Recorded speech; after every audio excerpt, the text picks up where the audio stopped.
திருப்பாடல்கள் 11:1-7 முடிய. நான் ஆண்டவரிடம் அடைக்கலம் புகுந்துள்ளேன்.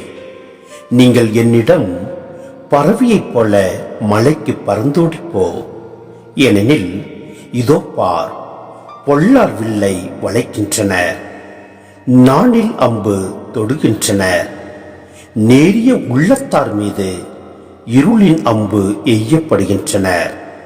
அடித்தளங்களை தகர்க்கப்படும் பொழுது நேர்மையாளரால் என்ன செய்ய முடியும் என்று சொல்வது எப்படி? ஆண்டவர் தம் தூய கோவிலில் இருக்கின்றார். அவரது அரியணை விண்ணுலகில் இருக்கின்றது. அவர் கண்கள் உற்று நோக்குகின்றன.